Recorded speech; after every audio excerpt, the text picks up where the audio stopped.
Peggy 18.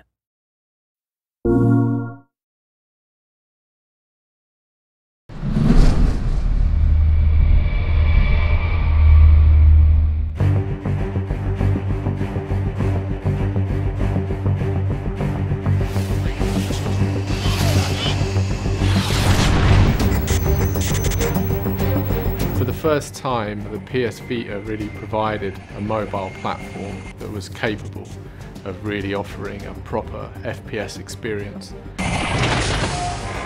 It was new hardware for us, and we thought there's no way we can get the full Killzone experience onto it. But as the project's gone on, we realised, hey, we can get basically everything in this. Getting the tech over, making sure everything looks amazing, runs perfectly. Fortunately, the Vita is very powerful, and because we've taken across the Killzone engine, we can actually really push and develop the graphics and get the fidelity that we need to make it live within the family of Killzone games.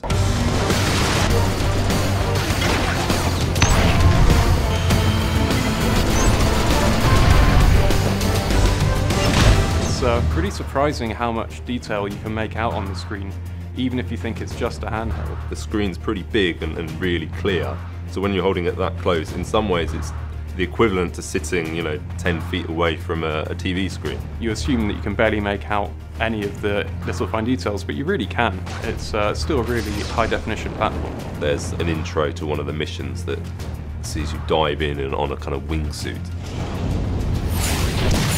It looks pretty impressive, but it's even more impressive when you tell people they can look around, and a lot of people didn't realise, they just thought it was a movie, and as soon as like, you can press left and right, they were like, whoa, no way, that's in-game, and it was kind of like, that was the moment you could see people were like, oh wow, this is impressive, like we've not seen this before on the Vita.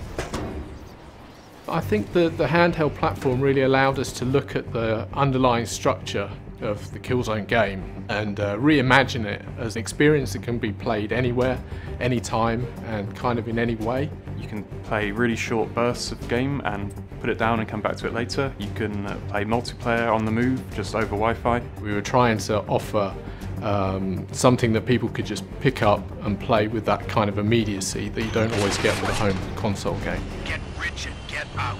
The other thing that I was really interested in maintaining was the feel of Killzone. It actually touches the kind of standard Killzone feeling of being a heavy, weighty shooter. So that went through the controls, the animations. Obviously the two dual analog sticks made a big difference. It's the first handheld with dual sticks. The fact that you can actually have a proper console experience on the Vita is everything. You can actually get really fine aim adjustments by tilting the Vita ever so slightly. So lining up that perfect headshot.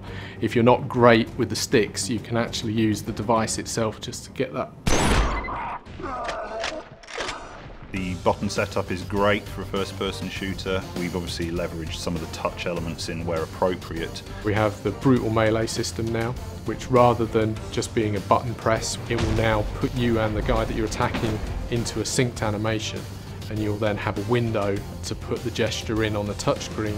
You can really see it feels like Killzone, it looks like Killzone, plays like Killzone.